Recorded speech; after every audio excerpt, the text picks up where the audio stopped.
Les archives du Vatican, souvent entourées de mystères, s'apprêtent à nous dévoiler des secrets historiques inestimables cachés depuis des siècles. De la découverte d'anciens documents témoins d'événements marquants jusqu'à des œuvres d'art oubliées. Chaque nouvel accès à ces archives nous rapproche d'une compréhension plus riche de notre passé. Alors que les chercheurs se penchent désormais sur ces trésors, nos connaissances sur l'histoire de l'Église et des grandes figures de notre temps sont appelées à évoluer. Explorons ensemble ces révélations fascinantes. Allons-y, les coffres secrets du Vatican. Que renferment réellement les coffres secrets du Vatican? Ce mystère intrigue les historiens et les chercheurs depuis des siècles. Ces archives, souvent entourées de controverses, sont réputées pour contenir des documents d'une importance capitale, gardés à l'abri des regards indiscrets. Les récents accès partiels à ces archives ont révélé des éléments inédits qui pouvaient transformer notre compréhension de l'histoire. Parmi les découvertes notables, des lettres de Galilée qui éclairent le conflit entre science et foi au XVIIe siècle. Ces documents jettent une nouvelle lumière sur la tension entre les idées novatrices de Galilée et les doctrines de l'Église, révélant un combat intellectuel intense. De plus, des lettres diplomatiques de Pie XII, évoquant son rôle pendant la Seconde Guerre mondiale, continuent de susciter des débats. Était-il complice du silence face à l'Holocauste ou œuvrait-il secrètement pour sauver des vies? Ces questions demeurent sans réponse, ajoutant une couche de complexité à l'image de ce pape controversé. Les archives secrètes, anciennement appelées archives du Vatican, abritent également des documents datant de plus de 1200 ans, couvrant des événements majeurs de l'histoire chrétienne.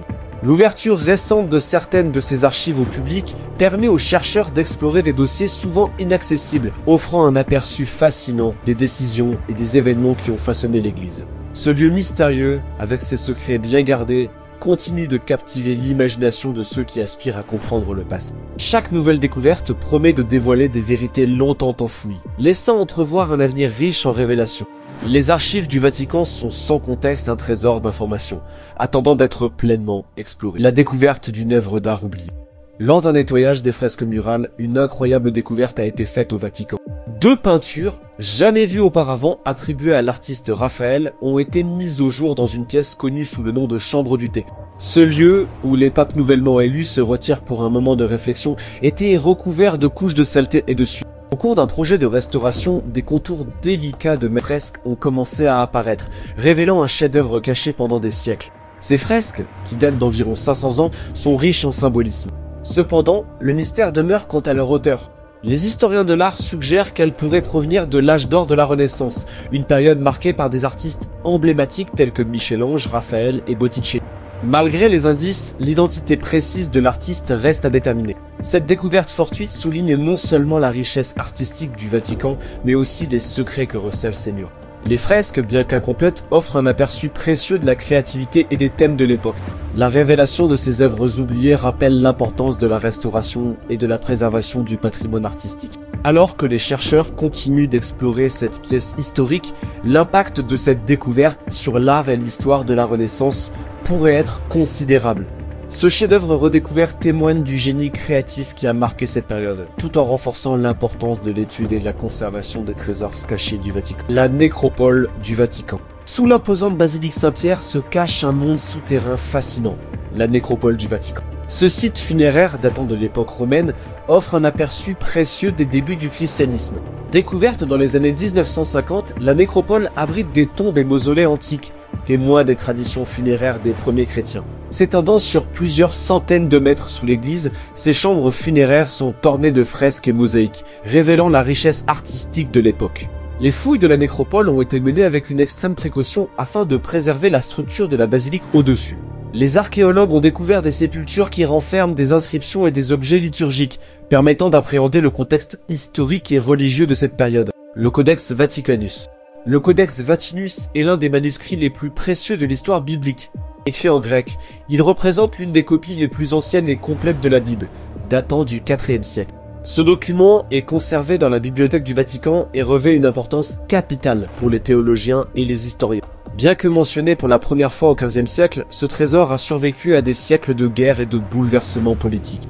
Le codex est rédigé sur vélin, un type de parchemin raffiné, et contenait à l'origine les 73 livres de la Bible. Cependant, certaines sections ont été perdues au fil du temps, notamment la fin de l'épître aux Hébreux et des passages de Timothée, de Tite et de l'Apocalypse. Malgré ces lacunes, le Codex Vaticanus demeure crucial pour les études scripturaires. Les universitaires s'intéressent à ce manuscrit non seulement pour son contenu, mais aussi pour sa présentation. Les techniques de copie utilisées par les scribes de l'époque témoignent d'un haut niveau de compétence et d'une attention minutieuse aux détails. Ce manuscrit a influencé de nombreuses traductions de la Bible au fil des siècles, notamment la version King James. Sa préservation dans un environnement contrôlé a permis d'éviter la détérioration, ce qui en fait un exemple irremplaçable du patrimoine chrétien. Le Codex Vaticanus continue d'être un sujet de recherche passionnant, offrant des aperçus sur les croyances religieuses et les pratiques des premiers chrétiens. En dépit des défis à sa conservation, il reste un point de référence fondamental dans l'exploration des textes sacrés, les fresques des catacombes. Les catacombes, véritables trésors cachés sous les rues de Rome et du Vatican, révèlent un monde souterrain fascinant. Ces sites d'inhumation, utilisés par les premiers chrétiens, datent du IIe siècle après JC. Et sont ornés de fresques qui illustrent la foi et les croyances de ces communautés. Dans un contexte où le christianisme était souvent pratiqué dans la clandestinité, ces fresques représentent un moyen d'expression artistique et spirituelle.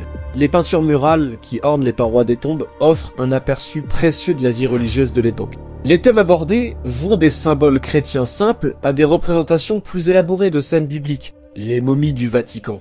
Parmi les nombreux trésors et artefacts historiques du Vatican, les momies sont une découverte surprenante. Bien qu'elles ne soient pas aussi célèbres que les momies égyptiennes, celles présentes dans le musée du Vatican constituent un lien fascinant avec les civilisations anciennes.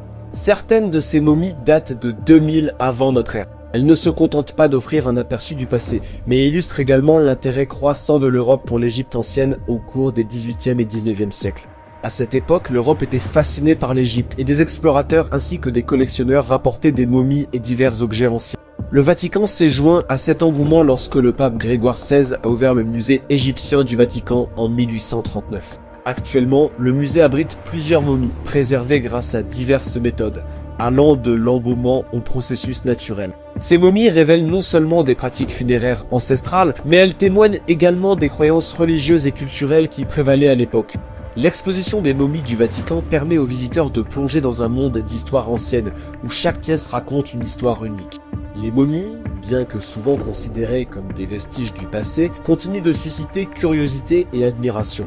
Elles rappellent l'importance des échanges culturels et des influences qui ont façonné le monde moderne. Ainsi, les momies au Vatican ne sont pas seulement des objets de fascination, mais aussi des témoins silencieux de l'histoire humaine, reliant des générations à travers le temps et l'espace. L'obélisque de la place Saint-Pierre. L'obélisque qui se dresse au cœur de la place Saint-Pierre est bien plus qu'un simple monument. Érigé à l'origine en Égypte ancienne, cet obélisque témoigne d'une riche histoire qui remonte à environ 1300 avant notre ère. Commandé par le pharaon Ramsès II pour honorer les dieux égyptiens, il fut déplacé à Rome en 1486 sous le pontificat de Sixte V. La mise en place de cette imposante structure, mesurant près de 25 mètres de haut, représentait un défi d'ingénierie considérable. Aujourd'hui, l'obélisque est entouré de colonnades majestueuses, conçues par Gian Lorenzo Bernini, créant une ambiance accueillante pour les visiteurs de la basilique. Ce monument a traversé les âges, symbolisant le pouvoir et la foi, et servant de point de repère emblématique pour les pèlerins et les touristes. Le voyage de l'obélisque de son emplacement d'origine à sa place actuelle est un récit fascinant de conquête et de transformation. En tant que symbole de la puissance papale, il incarne la fusion de l'histoire romaine et chrétienne. Sa présence sur la place est une invitation à la réflexion sur l'héritage des civilisations anciennes et leur influence persistante sur le monde moderne. Chaque année, des millions de personnes se rassemblent autour de cet obélisque, témoignant de son attrait intemporel. Il est plus qu'une simple pierre taillée, il représente un lien entre les cultures, les croyances et les époques. L'obélisque de la place Saint-Pierre demeure un monument de foi et de puissance, captivant l'imagination de tous ceux qui le contemplent. Les appartements de Borgia. Les appartements de Borgia, situés dans les musées du Vatican, sont un exemple fascinant d'art et d'histoire de la Renaissance, mais ils sont aussi chargés de controverses. Commandés par le pape Alexandre VI, membre de la célèbre famille Borgia, ces chambres sont connues pour leur mélange de pouvoir, de politique et de scandale. Malgré les sombres accusations entourant la famille, les appartements témoignent d'une richesse culturelle remarquable à la fin du XVe siècle, illustrant à la fois la grandeur de la papauté et le talent artistique de l'époque. Les murs des appartements sont ornés de fresques magnifiques, réalisées par l'artiste Pinturicchio. Ces œuvres racontent des récits de foi et de triomphe, parmi lesquels se distingue la célèbre fresque de la résurrection, qui célèbre la victoire du Christ sur la mort. Une autre œuvre emblématique représente la Vierge et l'enfant, capturant un moment tendre entre Marie et Jésus. Ces fresques ne sont pas seulement de simples décorations. Elles véhiculent également les histoires spirituelles et politiques de leur époque, offrant un aperçu précieux des croyances et des aspirations de la société de la Renaissance. Les appartements, en tant que témoins de l'histoire, nous rappellent les complexités du pouvoir et de la foi. Leurs décorations riches et symboliques reflètent les idéaux de l'époque, tout en mettant en lumière les défis auxquels étaient confrontés les dirigeants religieux. Le suaire de Turin. Le suaire de Turin est une des reliques les plus énigmatiques et débattues de l'histoire chrétienne. Beaucoup croient que ce morceau de lin représente le linceul funéraire de Jésus-Christ, portant l'empreinte d'un homme affichant des signes de crucifixion. Depuis des siècles, cette relique suscite dévotion et curiosité. Son apparition documentée remonte au XIVe siècle en France, mais ses véritables origines restent floues. Certains affirment qu'il a été rapporté en Europe par les croisés, tandis que d'autres soutiennent qu'il pourrait avoir été fabriqué bien plus tard. En 1988, des tests de datation au carbone ont été effectués sur le suaire, indiquant une création entre 1250 et 1000 de notre ère, ce qui aurait fait de lui un artefact médiéval plutôt que d'antan. Chaque année, des milliers de pèlerins se rendent à Turin pour admirer cette relique, espérant établir un lien spirituel avec l'histoire chrétienne.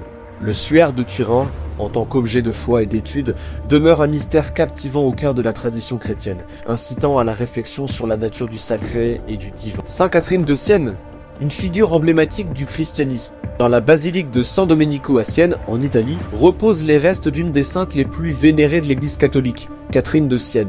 Mystique et réformatrice, elle a marqué le XIVe siècle de son empreinte, tant sur le plan spirituel que politique. Après son décès en 1380, un événement surprenant est survenu. Son corps, découvert 50 ans plus tard, était dans un état de conservation remarquable, ce qui a renforcé la dévotion qui l'entourait. Les pèlerins affluent de toutes parts pour honorer sa mémoire. Des parties de son corps, comme son doigt et sa tête, sont exposées dans une chapelle dédiée à l'intérieur de la basilique, permettant à ceux qui le souhaitent de se connecter à cette sainte, le Saint Graal. Le Saint Graal est une des reliques les plus mythiques et recherchées de l'histoire, souvent comme la coupe utilisée par Jésus-Christ lors de la dernière scène. Sa légende fascine les chercheurs et les passionnés d'histoire depuis des siècles. Bien que de nombreuses histoires entourent le Graal, un calice conservé dans la cathédrale de Valence, en Espagne, est considéré par certains comme le véritable Graal. La pierre de l'onction. Située dans l'église du Saint-Sépulcre à Jérusalem, la pierre de l'onction est un lieu d'une immense importance pour des millions de chrétiens. Selon la tradition, c'est ici que le corps de Jésus-Christ a été déposé et préparé pour son enterrement après la crucifixion. Connue également sous le nom de Père de l'Annonciation, elle incarne les thèmes de souffrance, de mort et de résurrection, des événements fondamentaux du christianisme. La pierre visible aujourd'hui a été installée lors d'une restauration majeure en 1810, mais on pense qu'elle représente la pierre originale. Les visiteurs de l'église du Saint-Sépulcre se pressent souvent pour s'agenouiller devant cette pierre, lointe d'huile et enveloppée de prières ferventes. Pour beaucoup, toucher cette pierre crée un lien spirituel profond avec les événements entourant la mort de Jésus. Le site est devenu un lieu de pèlerinage, attirant des fidèles du monde entier. En se tenant devant la pierre de l'onction, les gens sentent une connexion palpable avec l'héritage du sacrifice du Christ. Ce lieu sacré est non seulement un symbole de la passion, mais aussi un rappel des croyances chrétiennes sur la résurrection et l'espoir. La pierre de l'onction est ainsi bien plus qu'un simple élément de l'architecture religieuse.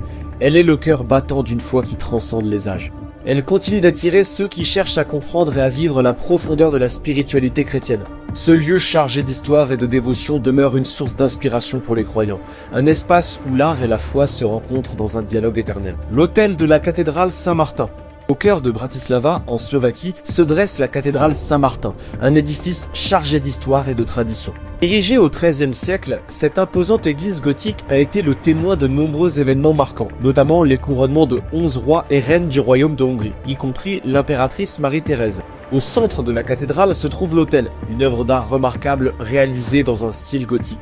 L'autel est orné de magnifiques sculptures en bois et d'un grand retable qui fait office d'écran décoratif. Chaque détail de cet autel est imprégné de symbolisme religieux, capturant l'attention et émouvant le cœur des visiteurs. Les artistes de l'époque ont pris soin de créer des motifs complexes et des images évocatrices qui racontent des histoires spirituelles. Ce chef-d'œuvre n'est pas seulement un symbole de dévotion, mais aussi un témoignage de l'art et de la culture de la période. Les fidèles et les pèlerins qui s'y rendent ne viennent pas uniquement pour admirer la beauté de l'autel, mais aussi pour se reconnecter avec leur foi. L'autel de la cathédrale Saint-Martin incarne l'esprit de l'époque médiévale, où la religion et l'art étaient intimement liés. En somme, l'autel de la cathédrale Saint-Martin est bien plus qu'un simple élément architectural.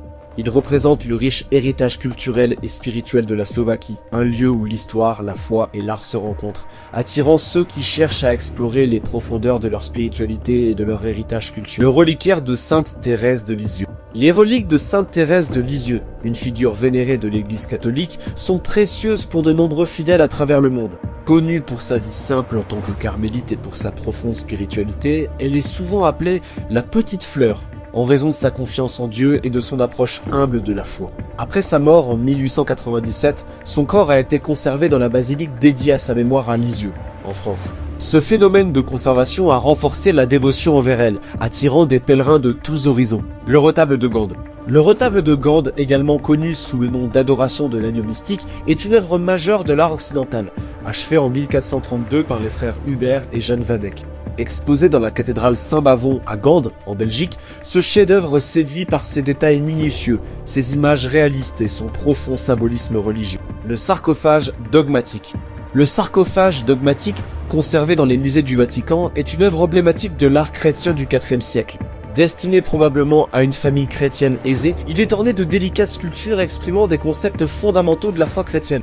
Ce qui rend cette pièce si remarquable, ce sont les 2 rangées de scènes bibliques qui ornent sa façade. L'une des représentations les plus significatives est celle de la création d'Adam et Ève, illustrant le rôle divin de Dieu en tant que créateur. Ce sarcophage met en lumière les croyances des premiers chrétiens et leur utilisation de l'art pour communiquer des messages théologiques. Les artistes de l'époque ont su combiner des récits bibliques avec des idées essentielles sur le salut et la nature de Christ en tant que nouvel Adam. L'ouverture des archives du Vatican et la découverte de ses secrets révèlent des aspects fascinants et souvent controversés de l'histoire religieuse et artistique. Ces révélations pourraient transformer notre compréhension de l'Église et de son impact à travers les âges. Avec tant de mystères encore à explorer, l'avenir des découvertes au Vatican s'annonce riche en surprises.